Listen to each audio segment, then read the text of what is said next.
What would you do if the woman you loved, the woman you trusted with 3 centuries of guarded heart, was carrying another man's child and planning to pass it off as yours? Most men would cancel the wedding, walk away in silence, nurse their wounds in private. But Alaric Dreadmore was not most men. He was the vampire king who had ruled the Western Dominion for 347 years. The immortal who once hunted a traitor's bloodline across 4 generations because that traitor dared to betray his sister. He never forgave. He never forgot. And he never ever let a wrong go unanswered. So when he discovered the truth about his beloved fiancée, he did not cancel anything. He smiled. He kissed her hand. He told her she looked beautiful. And then he planned the most brutal, devastating revenge the vampire world had witnessed in 3 centuries. But this story does not begin at the altar. It begins 7 days earlier with a trembling human maid who had everything to lose and absolutely no reason to speak up. And yet she did. The Dreadmore estate sat on the edge of Seattle like a crown of dark stone, its Gothic spires cutting through the Pacific Northwest mist. Inside those walls, power lived and breathed, the kind of power that made mortal men whisper and immortal ones tread carefully. Alaric Dreadmore stood before a floor-length mirror in his private chambers, fastening cufflinks that had belonged to his father, and his father's father before that. Pale hair fell past his shoulders in waves that caught the firelight. A sharp black suit hugged a frame that contradicted its centuries of existence. His eyes, the color of winter storms, reflected a man who had seen empires rise and fall. In 7 days he would marry Evangeline Ravencroft, the vampire duchess who had somehow slipped past every wall he had built over 300 years. She made him laugh. She made him want to be more than the brutal king his enemies whispered about in shadows.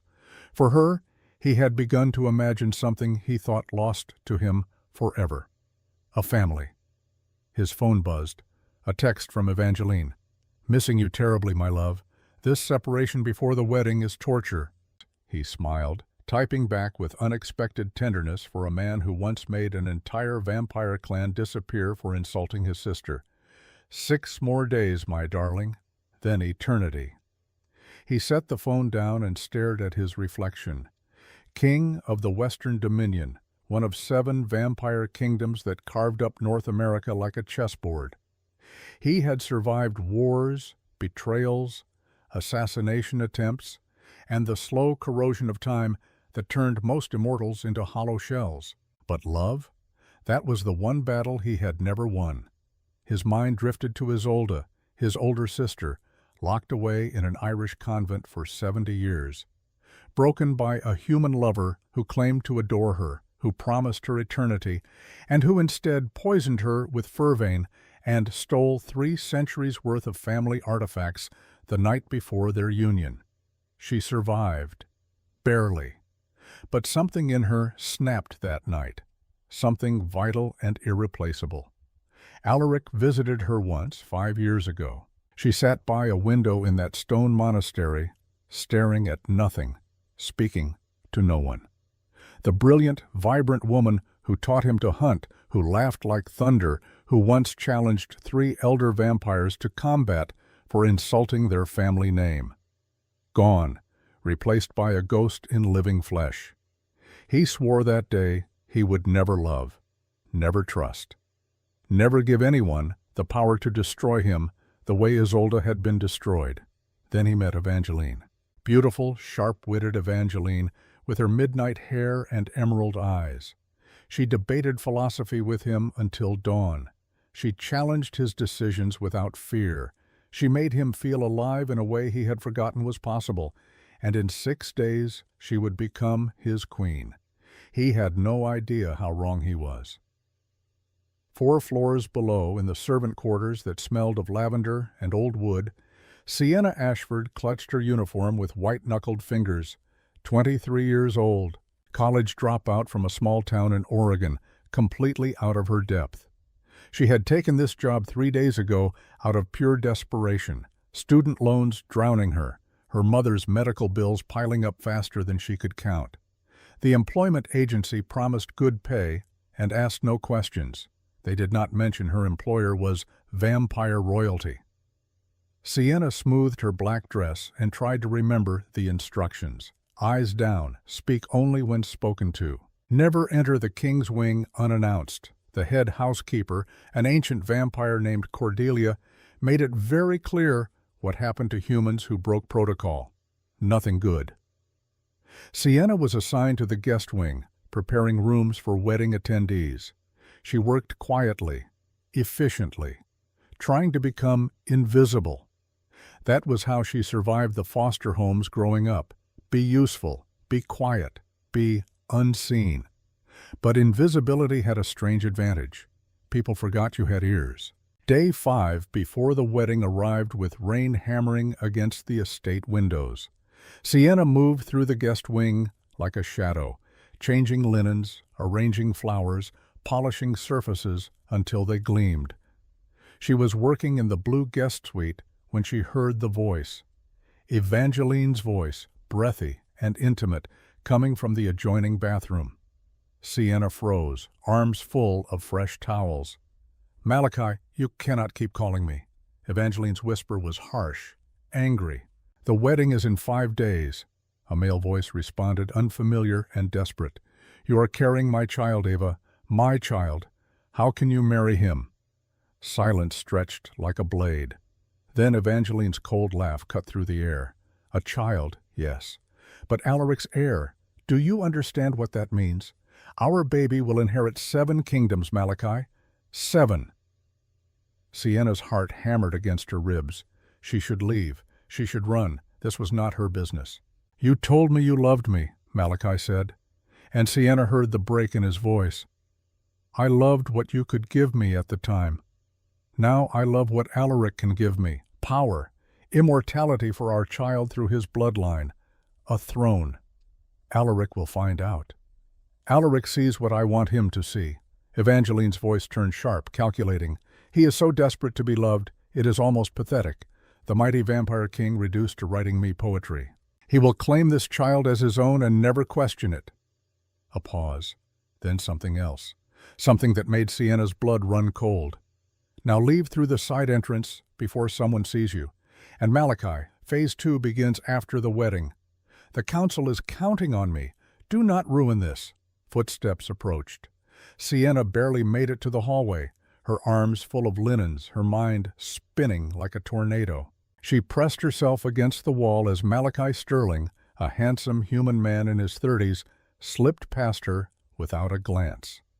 He took the servant stairs toward the east entrance.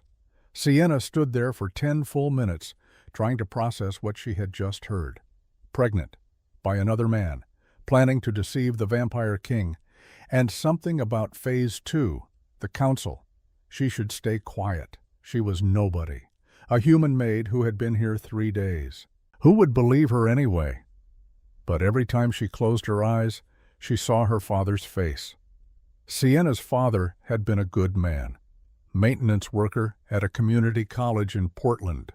He raised her alone after her mother disappeared when Sienna was 4 years old. Just vanished one day. No note, no explanation. He worked double shifts, never complained, put food on the table and kept a roof over their heads. He taught her to value truth above comfort, honor above convenience. When Sienna was 16, she came home early from school and found him sitting at the kitchen table, staring at a letter with eyes that looked dead. Turns out her mother had not just left. She had been living 2 hours away with another family, another husband, 2 other children. She had maintained both lives for over a decade, weaving lies so intricate they became her reality. Sienna's father died 2 years later. Heart attack, the doctor said. But Sienna knew the truth. Heartbreak just delayed. She watched the light die in his eyes day by day, week by week, as the betrayal ate him from the inside out. He smiled less, laughed never, moved through the world like a ghost haunting his own life, and Sienna had been powerless to stop it. Now, standing in this Gothic estate with 300 years of history soaked into its stones, she heard Evangeline's voice echoing in her mind. He is so desperate to be loved it is almost pathetic. And she saw her father's broken face. Silence protected liars. She learned that young. But silence also killed good men slowly. For 2 days, Sienna said nothing. She worked. She avoided eye contact. She tried to convince herself it was not her place.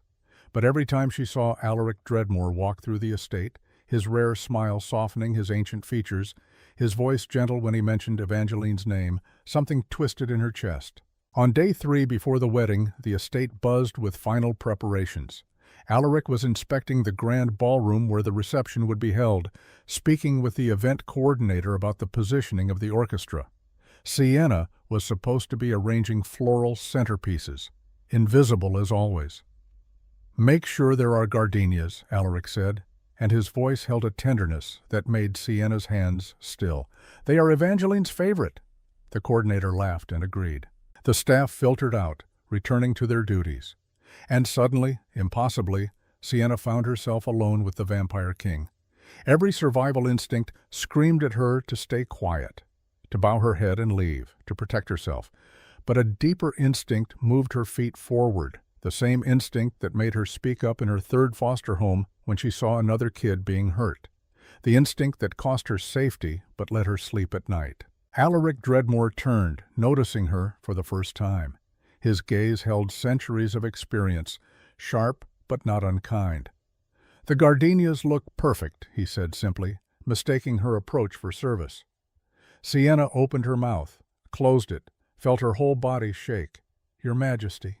Her voice came out as a whisper. She moved closer, close enough that no one else could possibly hear. "I need to tell you something, and you will either thank me or kill me, but I cannot stay silent." Alaric's expression shifted, intrigued. He tilted his head slightly, and she caught the predator beneath the gentleman. "You have 10 seconds to make this worth my time, little human." Sienna took a breath that might be her last. "Your fiancée is pregnant by her ex." The words hung in the air like a death sentence. Alaric's smile did not fade. But every candle in the grand ballroom, all 300 of them, extinguished at once, plunging them into shadow broken only by gray Seattle daylight filtering through stained glass. The temperature dropped 10 degrees in a heartbeat.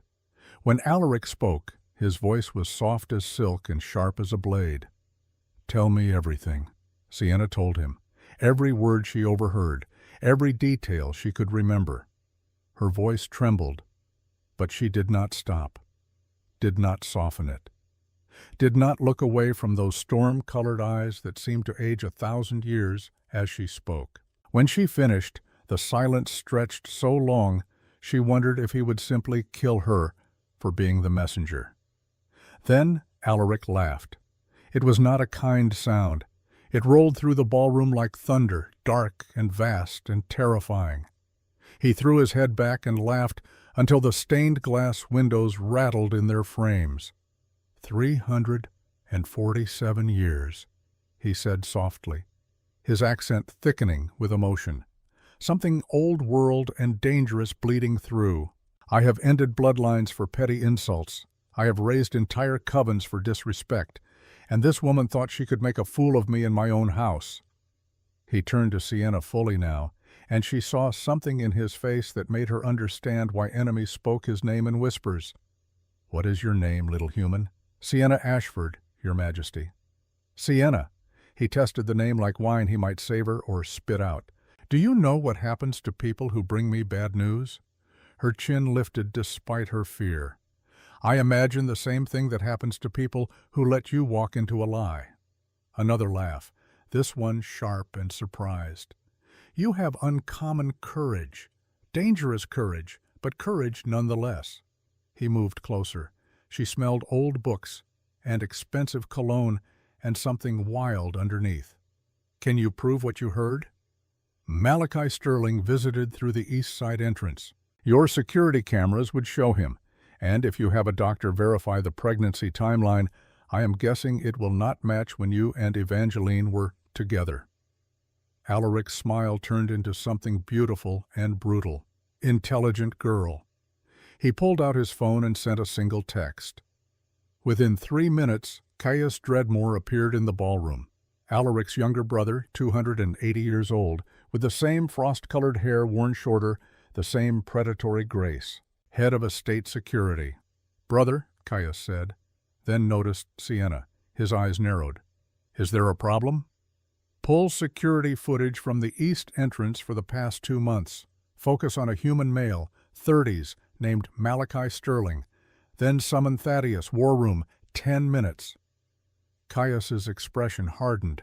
He asked no questions, simply nodded and disappeared like smoke. Alaric turned back to Sienna. "You are dismissed for now. Go to your quarters. Speak to no one. And Sienna, if you are lying to me, your death will take days." "I am not lying." "Then you may have just saved my kingdom." Sienna was escorted back to her room by a vampire guard who said nothing. She collapsed on her narrow bed, shaking. What had she done? She had just destroyed a royal wedding. She had just humiliated one of the most powerful vampires in North America. She would be dead by morning. But morning came with a different kind of summons. Cordelia appeared at her door, face unreadable. "Pack your belongings. You are being transferred." "Transferred where?" "That is not your concern. Be ready in 1 hour." Panic clawed up Sienna's throat. This was it. They were moving her somewhere remote to dispose of her quietly. She thought about running. But where would she go?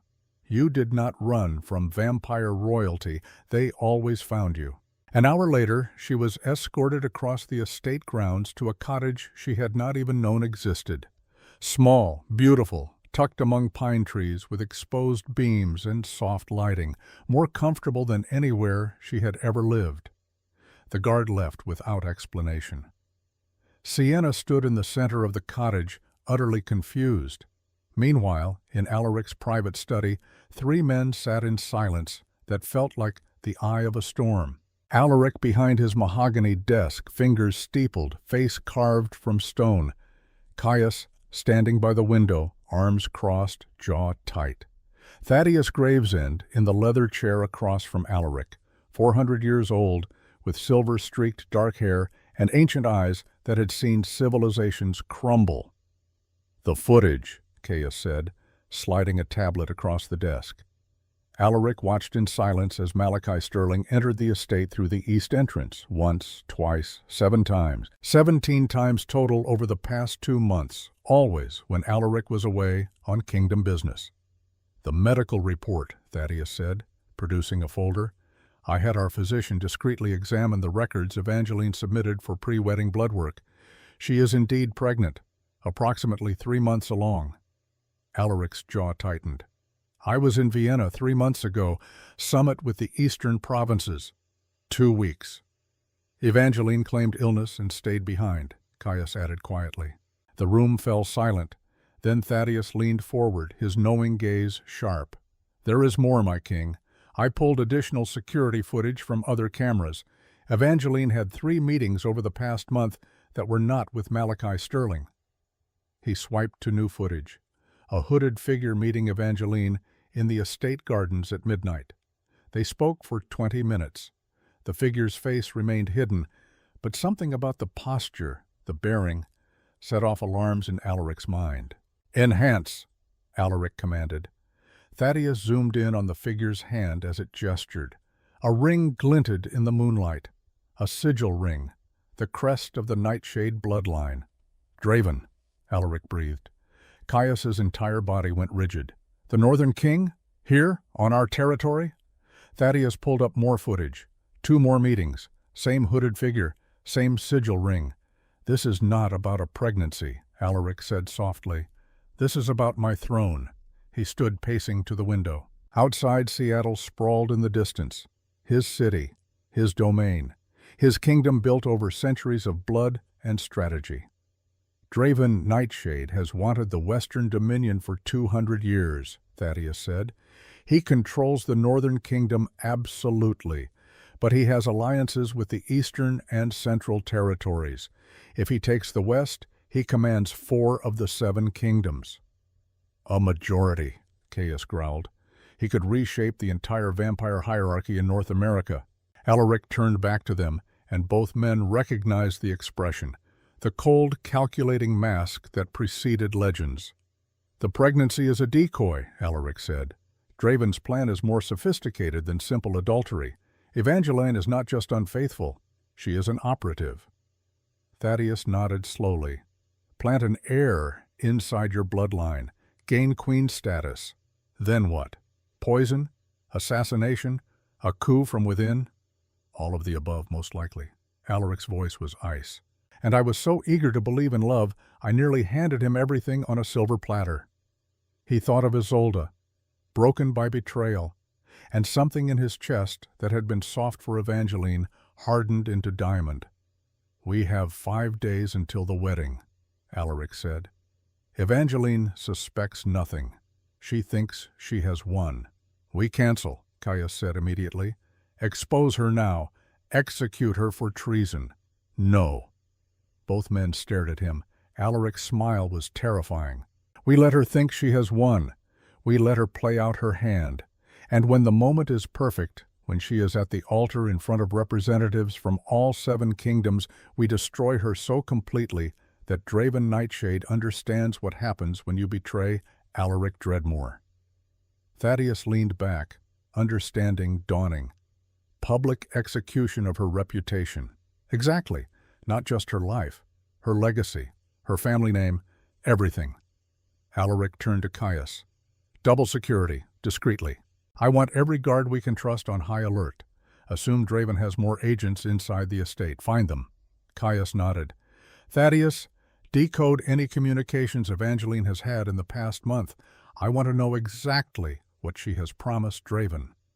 "Already on it, my king." Alaric looked between them. His brother, his oldest friend. The only 2 people in 3 centuries he trusted absolutely. "And the girl?" Caius asked. "Sienna Ashford?" "She stays," Alaric said firmly. "She is innocent in this, and she had the courage to speak truth when she had everything to lose. That is rare. I will not forget it." "She is human," Caius pointed out. "Fragile. If Evangeline discovers she was the one who exposed her, then we protect her. Put her in the West Cottage. Assign guards. She does not leave the grounds, and she speaks to no one about this until it is over." Thaddeus raised an eyebrow. "You are protecting a housemaid?" "I am protecting someone who values honor. That is worth more than 1,000 soldiers." The 2 men exchanged a glance but said nothing. Alaric walked to his window, staring out at his domain.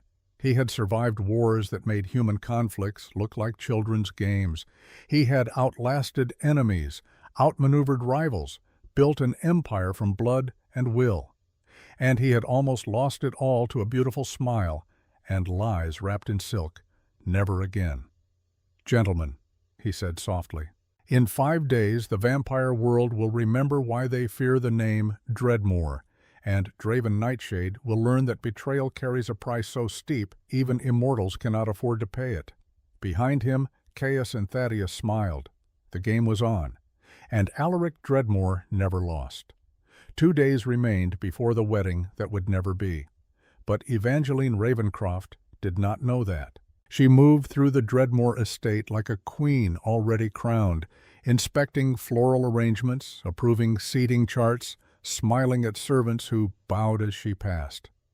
She wore elegance like armor and lies like silk, and she had no idea that every step she took was being watched. Sienna Ashford stood in the shadow of a marble column, holding a silver tray of champagne flutes, invisible as always. But this time, invisibility was weaponized. Alaric had given her one instruction the night before, delivered by Caius at the cottage door. "Be my eyes where I cannot be. Watch her, report everything. And Sienna, if you are discovered, I cannot protect you until this is over. Do you understand?" She understood, and she accepted. Because some things mattered more than safety, her father taught her that, even if it killed him. Morning arrived with rain that turned the estate gardens into watercolor paintings. Sienna worked the early shift in the main house, moving between guest suites with fresh linens and an attention to detail that made her forgettable, but her eyes missed nothing. Evangeline took breakfast in the solarium at 8, alone. She ate sparingly, one hand occasionally resting on her stomach in a gesture so practiced it looked natural. She checked her phone every 3 minutes. At 9:15 she made a call. Sienna was arranging flowers near the solarium entrance, close enough to hear through the partially open door. "It is almost done," Evangeline said, her voice low and satisfied. 2 more days of playing the adoring bride, and then Phase 2 begins. A pause as the other person spoke. "Yes, I confirmed the vault access codes. The security system resets at midnight on the wedding night. That is when your people move." Sienna's hand stilled on the roses. "Still, the council has been patient for 200 years. 2 more days will not kill them." A laugh, cold and sharp. "No, Alaric suspects nothing. He is too busy writing me love letters and planning our future." Another pause. "The child is insurance. Once I am queen and bearing his heir, I am untouchable. Even if he discovers the truth later, vampire law protects the mother of a king's child. But he will not discover it. He is too desperate to be loved." Evangeline ended the call and sat back, sipping her tea with the satisfied smile of someone who believed they had already won. Sienna finished the arrangement with shaking hands and left before she could be noticed. She had heard enough. At noon, Sienna was summoned to the war room. It was not called the war room officially. On estate blueprints, it was listed as the Western Study. But everyone who mattered knew what it really was. The door was 12 inches of reinforced steel disguised as antique oak. The windows were bulletproof glass masked by velvet curtains. And the table in the center had hosted strategy sessions for 3 centuries of conflicts that never made human history books. Alaric sat at the head of that table, pale hair pulled back, dressed in black, that made him look like a blade given human form. Kaya stood by the fireplace, arms crossed. Thaddeus occupied a chair to Alaric's right, fingers steepled, watchful eyes sharp. They all turned when Sienna entered. "Report," Alaric said simply. Sienna recited everything she had heard, word for word. She had a good memory. Foster care taught you to remember details. The difference between remembering and forgetting could mean the difference between eating and going hungry. When she finished, Thaddeus slid a tablet across the table. "We decoded Evangeline's encrypted messages from the past month. You were right, my king. This goes far beyond simple adultery." The screen showed a series of text exchanges between Evangeline and someone listed only as the architect. Alaric read in silence, his expression carved from stone. "Vault access, security protocols, guard rotation schedules." His voice was soft, dangerous. "She has been feeding Draven intelligence for months." "There is more," Thaddeus said, swiping to a new screen. "We cross-referenced the timeline of her meetings with the pregnancy. Malachi Sterling was here 2 months ago, but the medical records show she is 3 months pregnant." The implication hung in the air like a guillotine blade. "Malachi is not the father," Kaya said flatly. "No," Alaric agreed. "He is a decoy, someone Evangeline could point to if her pregnancy was discovered early. A human lover seems like simple infidelity. Embarrassing, but manageable." "But the real father?" Thaddeus pulled up another file. "I had our physician run a secondary DNA analysis on the blood work Evangeline submitted. Highly illegal and absolutely necessary." He turned the tablet to show a genetic breakdown that meant nothing to Sienna, but made both Alaric and Caius go very still. "Nightshade bloodline," Alaric breathed. "Draven Nightshade himself," Thaddeus confirmed. "The child Evangeline carries is the Northern King's." The temperature in the room dropped. Caius slammed his fist against the marble fireplace. "That bastard put his heir inside our bloodline. If she became queen, if that child was recognized as yours, Alaric, Draven would have a direct line to the Western Dominion." "Worse," Thaddeus said. "Vampire succession law states that if a king dies without a legitimate heir, the queen's child inherits regardless of biological paternity, provided the king claimed the child as his own." Alaric stood, pacing to the window. Outside, rain hammered against glass. "So the plan is elegant," he said quietly. "Evangeline marries me. I claim the child as mine because I am desperate for family. Then I die, conveniently, in some tragic accident or assassination that traces back to one of my many enemies. Evangeline becomes regent for the child, and Draven, as the child's biological father, becomes the power behind the throne. 4 kingdoms under Nightshade control, Caius growled. He would dominate the entire vampire hierarchy in North America. Alaric turned back to them, and Sienna saw something in his ancient gaze that made her understand why kingdoms fell when he willed it. He nearly succeeded, Alaric said. If not for a 23-year-old housemaid with more honor than an entire court of nobles, I would have walked into this blind. His eyes found Sienna, and for a moment she felt the weight of centuries of gratitude. How do we stop this? Caius demanded. Alaric's smile was terrifying. We do not stop it. We let it play out. And when Draven thinks he has won, we take everything from him in front of the entire vampire world. The afternoon passed in careful preparation. Thaddeus worked on decoding more messages. Caius coordinated security rotations, identifying which guards could be trusted absolutely. And Alaric sat alone in his study, staring at intelligence reports that painted a picture of 200 years of conspiracy. At 4 in the afternoon, he made a decision. He went to his vault. The Dreadmore Vault was legendary. 400 years of accumulated wealth, territory deeds, ancient artifacts, and the Bloodstone, the symbol of the Western Dominion's sovereignty. Alaric moved through the vault with purpose, selecting 3 documents: territory defense plans, troop movement schedules, alliance treaties. He took them to his desk and spent 2 hours creating perfect forgeries, defense plans with deliberate weaknesses, troop schedules that were completely fictional, alliance treaties with clauses that would never hold. When he was finished, he returned to the vault and replaced the originals with the forgeries, positioning them exactly where they had been. According to the security logs, Evangeline had accessed the vault twice in the past month. Both times when Alaric was traveling, both times she had photographed documents. If she had stolen these strategic plans, as he suspected, she had given Draven useless intelligence. The trap within the trap. Alaric smiled in the darkness of his vault. Let them think they had stolen his secrets. Let them plan their attack based on false information. And when the moment came, he would show them the price of underestimating Alaric Dreadmore. Evening came with news that made everything more urgent. A guard appeared at the study door. "My king, the northern delegation has arrived early. Lord Draven Nightshade requests an audience." Alaric did not show surprise. "Show him to the receiving room. Inform him I will attend him shortly." The guard left. Caius appeared from the war room. "He is here already? The wedding is not until the day after tomorrow. He wants to observe, to ensure his plan is proceeding smoothly." Alaric straightened his jacket. "Let us give him exactly what he expects to see." Draven Nightshade sat in the receiving room like a king visiting a lesser court.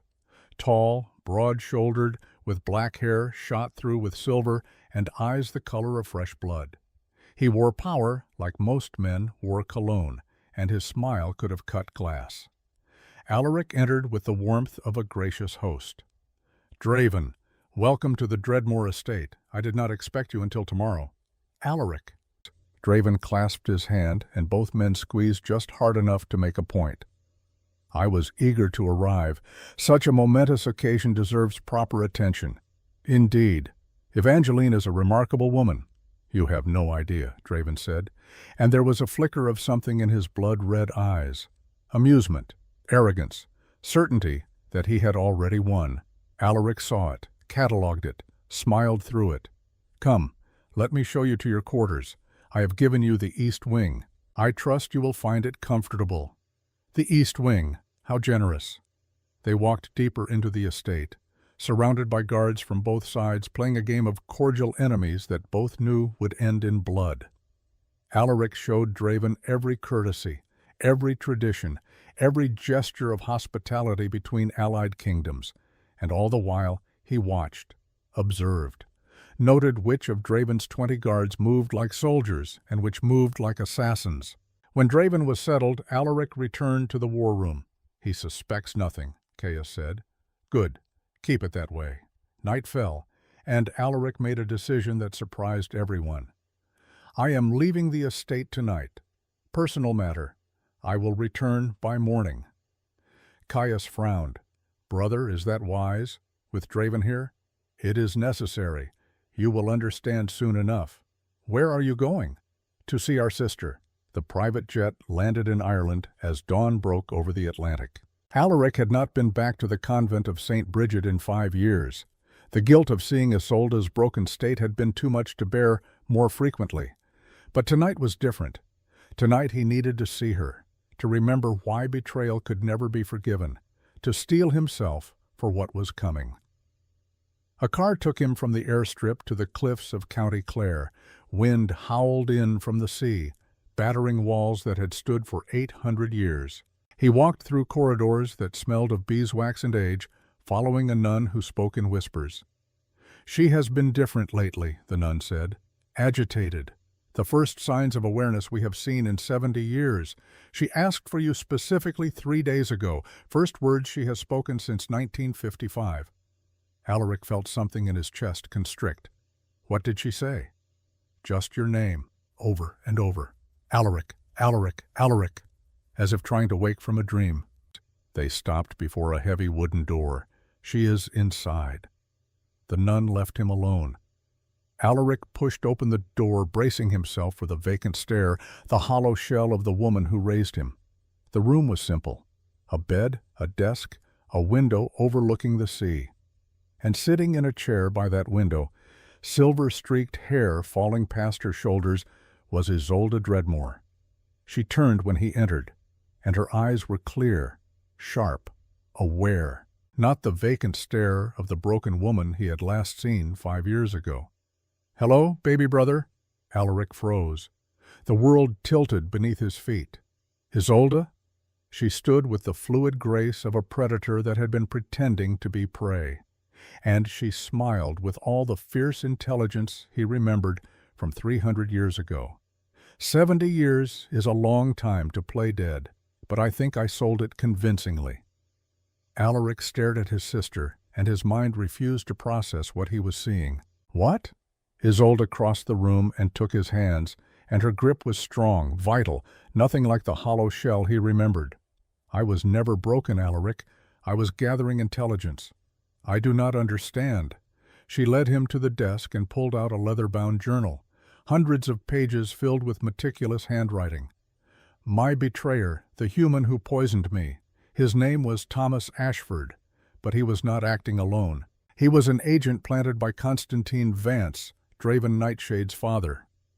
Alaric's racing thoughts began to connect. "They have been planning this for 70 years? Longer. The Nightshades have wanted the Western Dominion for 2 centuries. When their assassination attempt on me failed, they thought they had broken the Dreadmore line's will to love, to trust. They thought I would be a cautionary tale that would keep you isolated forever. And you let them think they succeeded. Yes? Because a broken, catatonic Isolde Dreadmore was no threat. But a watchful, aware Isolde Dreadmore, hidden in a convent with access to the entire network of European vampire intelligence. She smiled. I became the most valuable spy in our arsenal. Alaric sank into a chair, his legs suddenly unable to support him. 70 years, he whispered, and his voice cracked.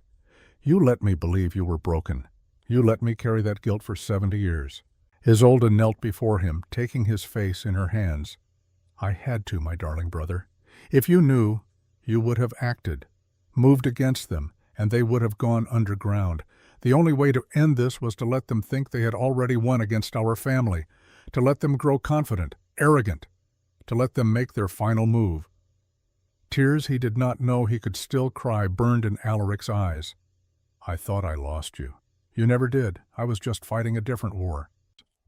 She pulled him into an embrace, and for the first time in 7 decades, Alaric held his sister as the warrior she had always been. They spent the next hours going through her intelligence, every name, every connection, every piece of the conspiracy that spanned 2 centuries. Evangeline Ravencroft, Isolde said, opening to a specific page. I have been tracking her for 20 years. She is Draven's illegitimate daughter, raised in secret in the Eastern Province. Trained from childhood for one purpose, to infiltrate and destroy the Dreadmore bloodline. She showed him photographs, documents, proof of Evangeline's parentage. The child she carries is Draven's, a backup plan. If she could not kill you immediately, she would place his heir inside your line and wait. You knew all of this. I documented all of this. Every move, every meeting, every communication. I was waiting for the right moment. Alaric looked at his sister with awe and grief and gratitude so profound it hurt. Come home, Isolde. Come to the wedding. Be there when I destroy them. Her smile was fierce and beautiful. I have waited 70 years for this. I would not miss it for the world. Alaric returned to Seattle as the sun set on the day before the wedding. He went directly to the cottage where Sienna was sitting by the window, unable to sleep. She opened the door to find him standing there, frost-colored hair loose, eyes carrying the weight of revelation. May I come in? She stepped aside wordlessly. He entered and sat in the chair across from her small sofa. For a long moment, neither spoke. My sister was not broken, he said finally. She sacrificed 70 years to protect me, to gather the intelligence we needed to end this threat forever. Sienna heard the emotion beneath his careful words. That is love, she said quietly. The kind that costs everything. Yes? He looked at her with those ancient eyes. You understand that, I think.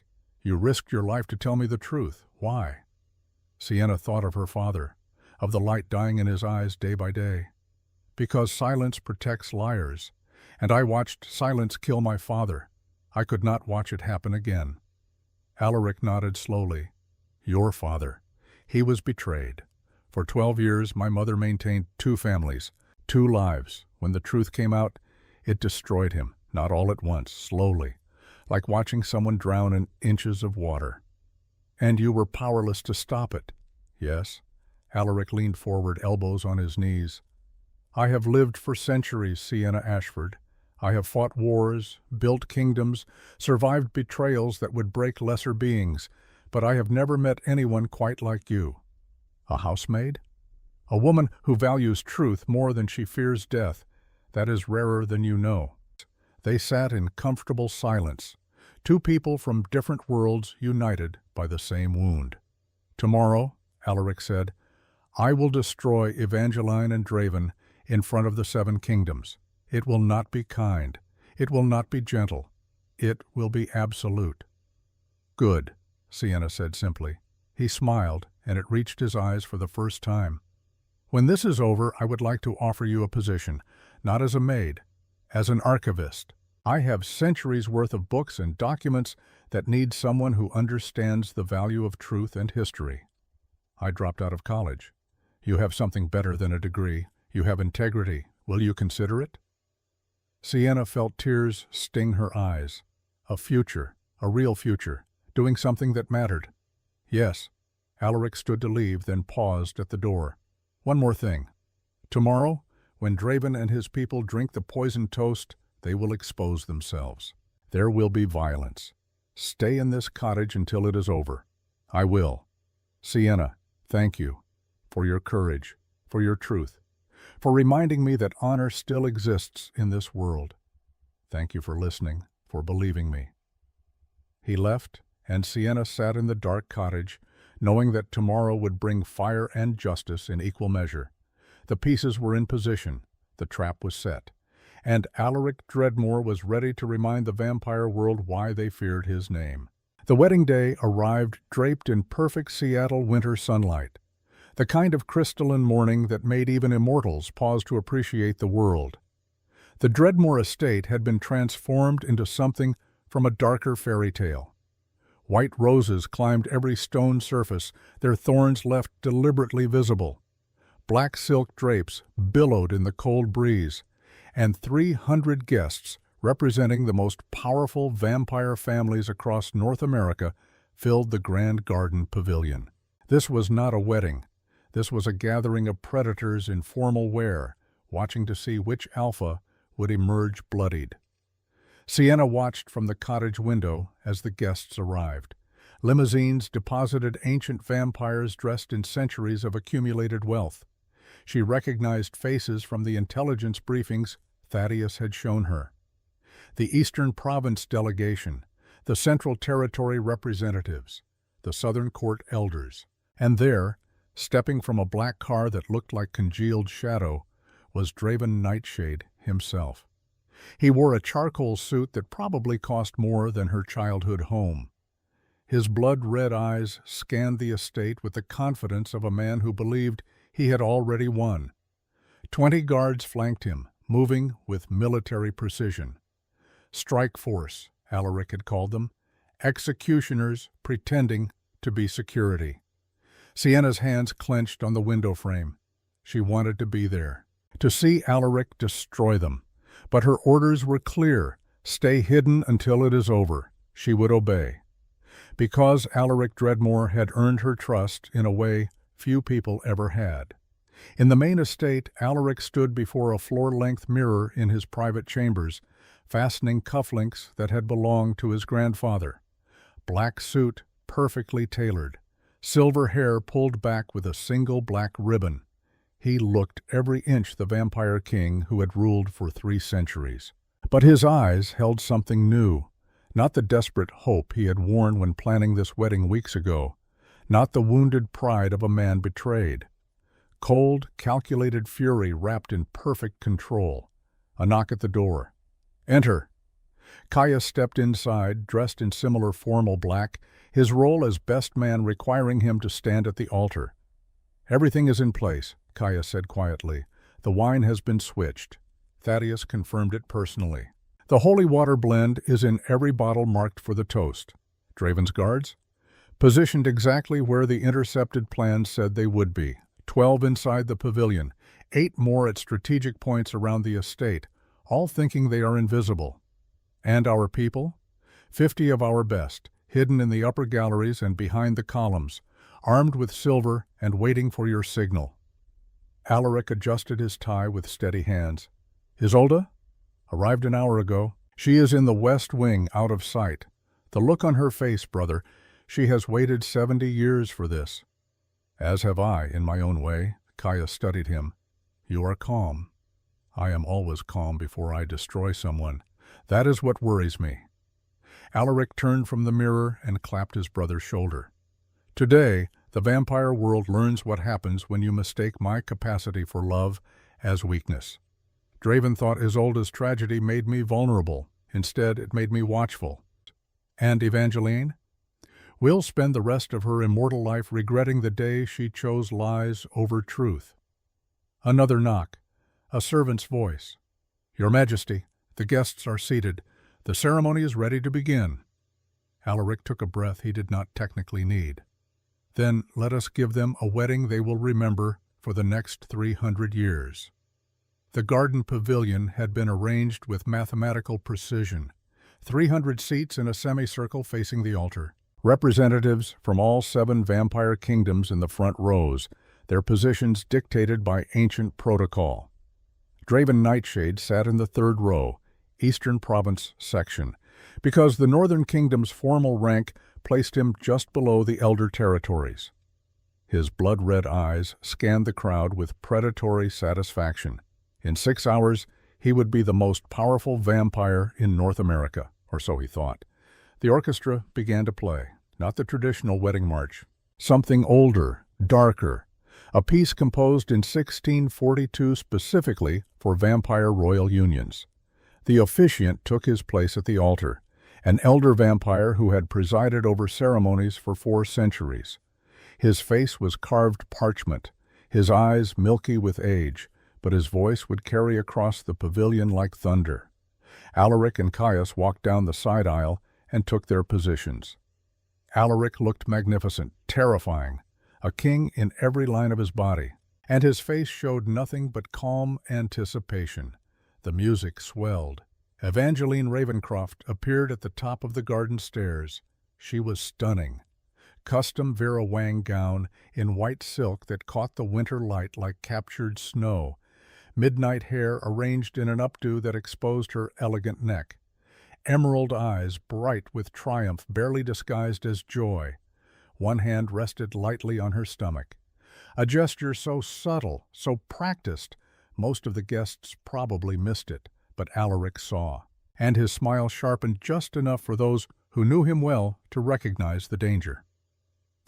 Evangeline walked down the aisle alone, as was tradition for vampire nobility. Every eye in the pavilion followed her. She moved with the confidence of a woman who believed she had played the perfect game. She reached the altar. Alaric took her hand, and his grip was gentle, his eyes soft. "You look beautiful, my love." "And you look like the king you are," she replied, her smile radiant. The officiant raised his hands. "We are gathered today to witness the union of Alaric Dreadmore, King of the Western Dominion, and Evangeline Ravencroft, Duchess of the Eastern Province. This bond will unite two great bloodlines and strengthen the foundations upon which our kingdoms stand." He continued with the ancient words, the ceremonial phrases that had been spoken at vampire weddings for 1,000 years. Evangeline's smile never faltered. Draven watched from his seat, relaxed and satisfied. The ceremony progressed. Vows were prepared. Rings waited on a velvet cushion. The officiant reached the critical moment. "If any here know of a reason these two should not be joined, speak now," or Alaric raised one hand. The music stopped instantly, cut off mid-note, as if the world itself had obeyed him. 300 guests went silent. Evangeline's smile faltered, confusion flickering across her perfect features. "Forgive the interruption," Alaric said, his voice carrying effortlessly across the stunned pavilion. That old-world accent thickened, turned dangerous. "But I find myself unable to proceed without addressing a small matter of truth." "Darling, what—" Evangeline began. "Truth," Alaric repeated, descending from the altar with predatory grace. The temperature dropped 10 degrees. Frost began creeping across the rose petals. "You told me you valued honesty above all things. You said your previous relationship ended because your former fiancé, Malachi Sterling, was a liar. Do I have that correct?" Evangeline's face went pale. "Alaric, this is not the time." "Oh, I disagree. This is precisely the time." He circled her slowly, and every vampire in attendance sat forward, sensing blood in the water. "You see, I have spent centuries building a reputation. Some call me brutal, some call me unforgiving, but do you know what they all call me?" He stopped directly in front of her, and his smile was beautiful and terrible. "Thorough." Alaric gestured, and screens descended on either side of the pavilion, technology meeting ancient ceremony. "So when new information came to my attention 5 days ago, I investigated, as is my nature." The screens flickered to life. Security footage appeared. Date stamped.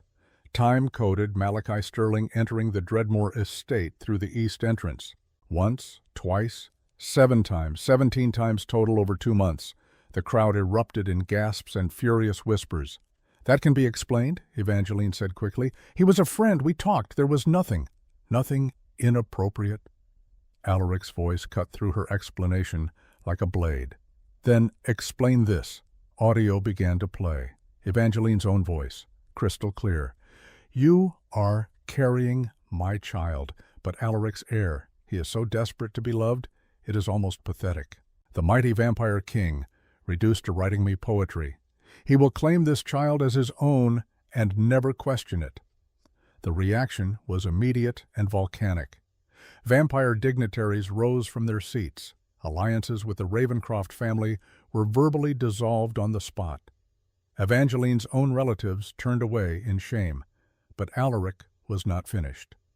"A pregnancy scandal," he continued, his voice now ice-cold.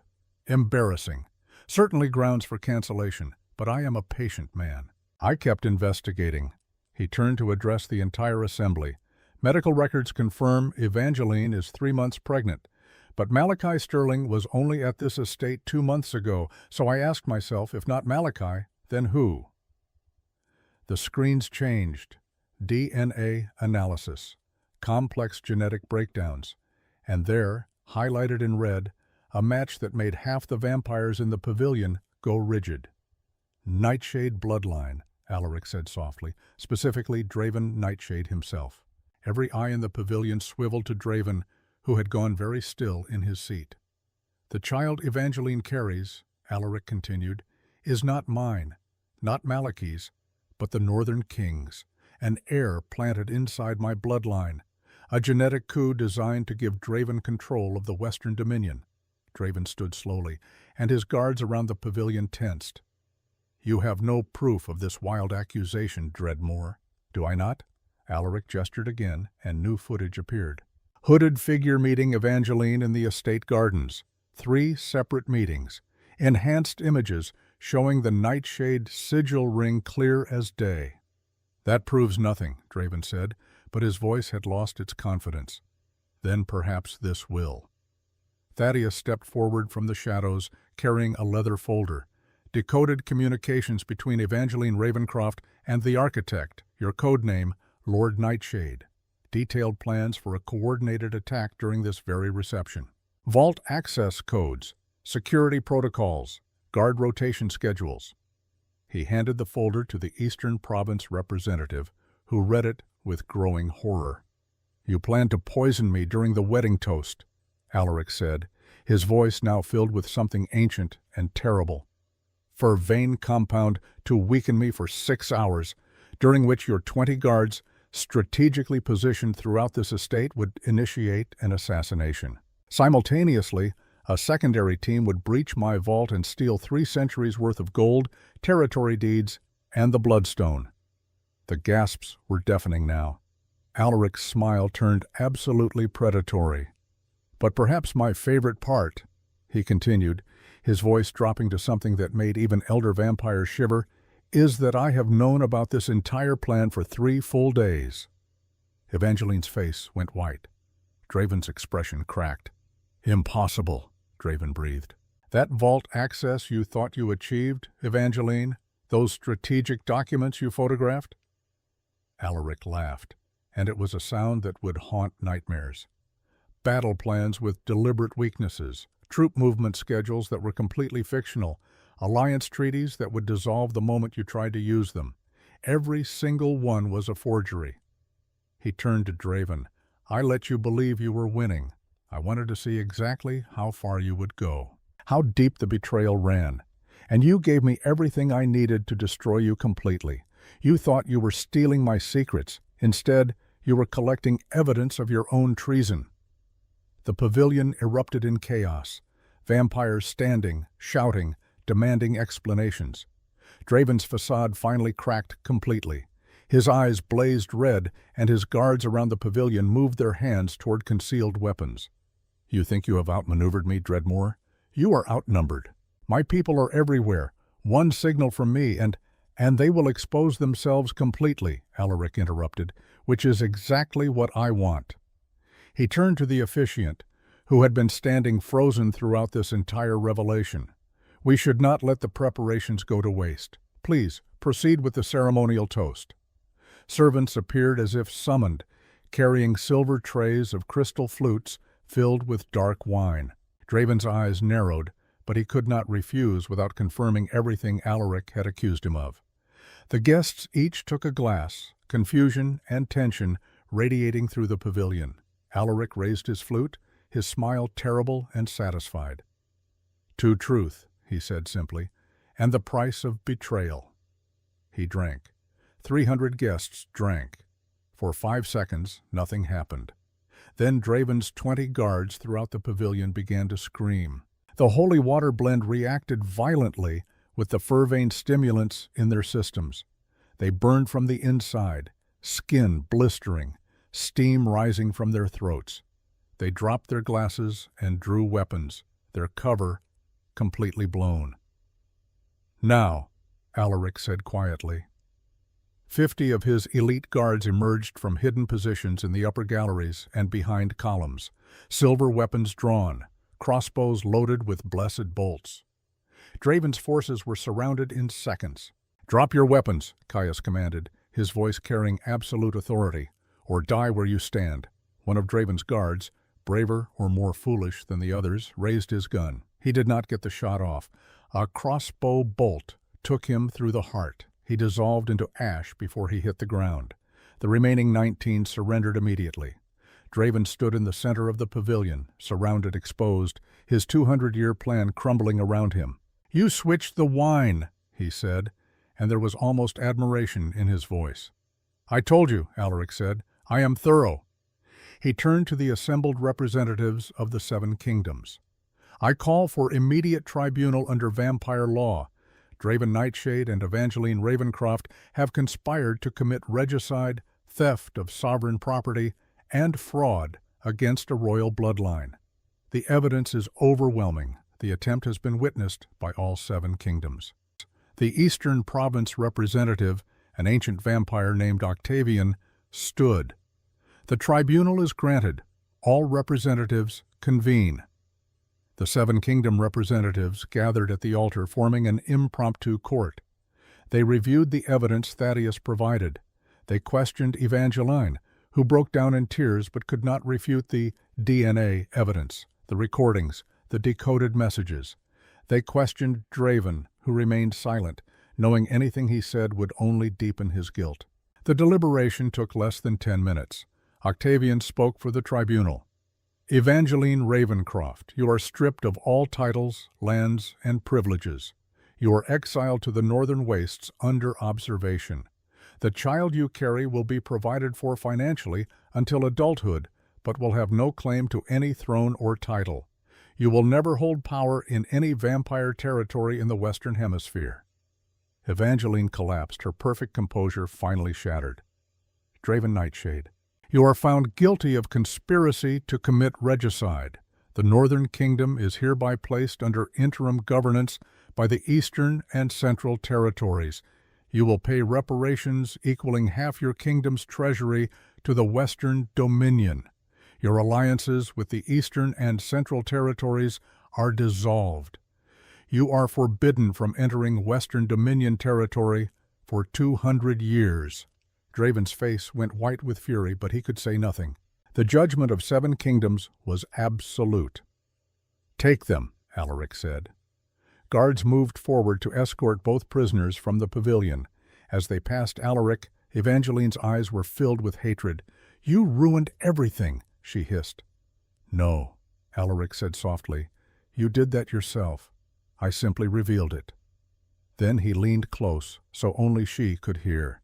"And know this, the woman who exposed you, a 23-year-old human maid who had been here 3 days. She had more honor in her little finger than you have possessed in your entire existence."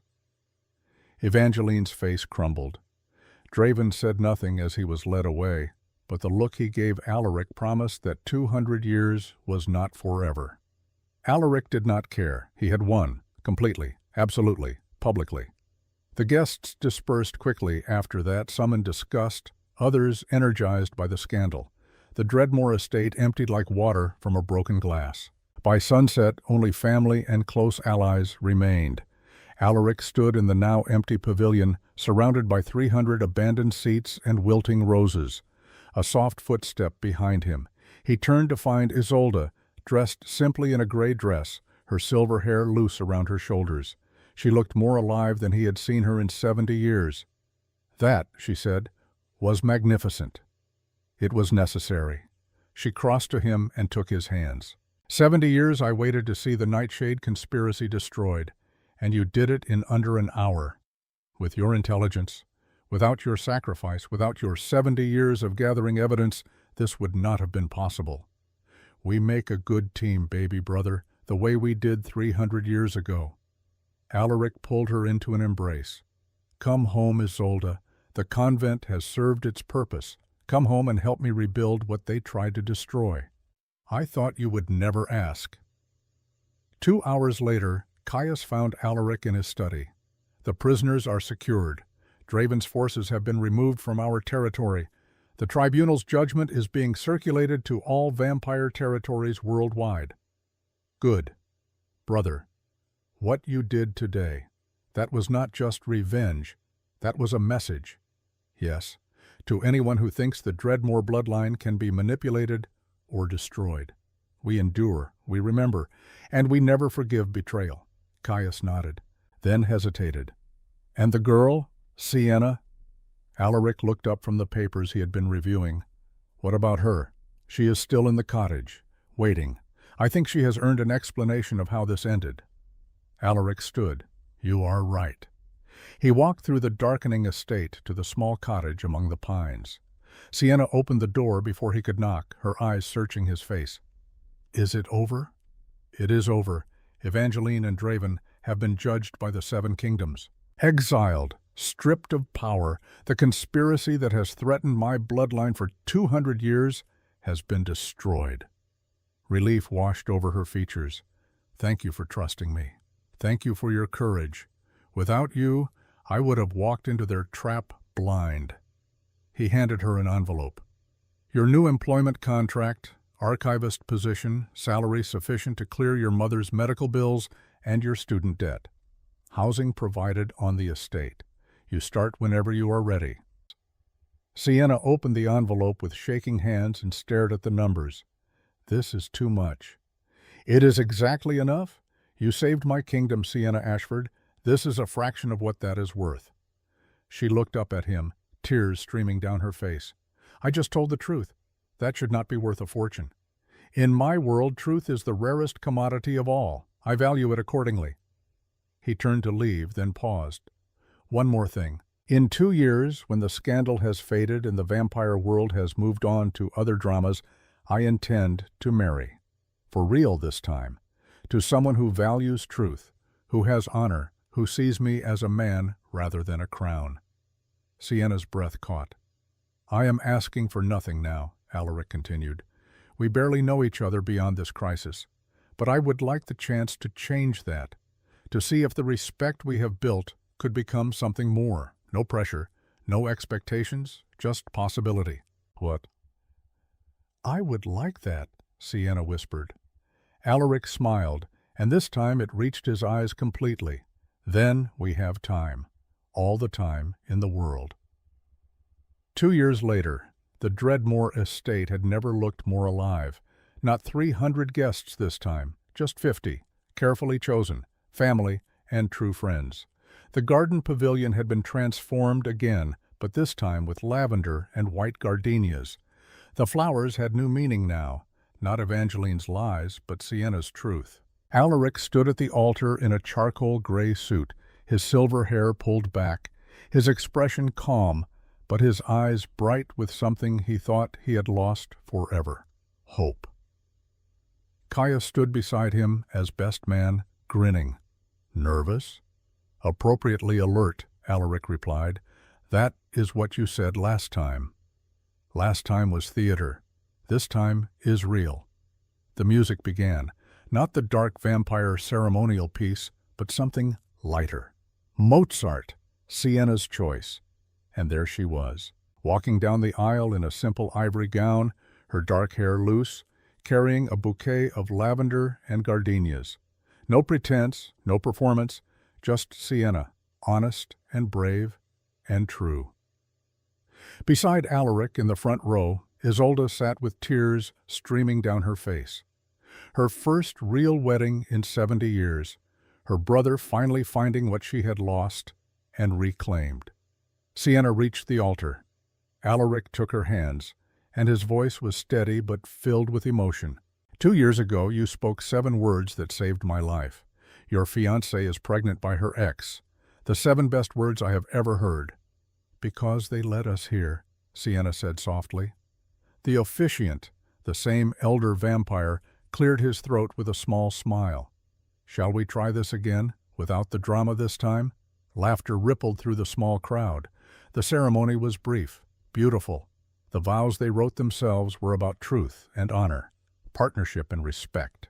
When the officiant pronounced them married, Alaric kissed Sienna like she was the only person in any world that mattered. Every candle, every lantern, every light in the entire estate blazed brighter for a single perfect moment. The reception was intimate. 50 people who genuinely cared about them, celebrating not a political alliance, but a real union built on mutual respect.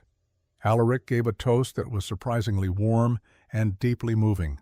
My wife, he said, savoring the word. walked into my life as a housemaid with no reason to care about my fate.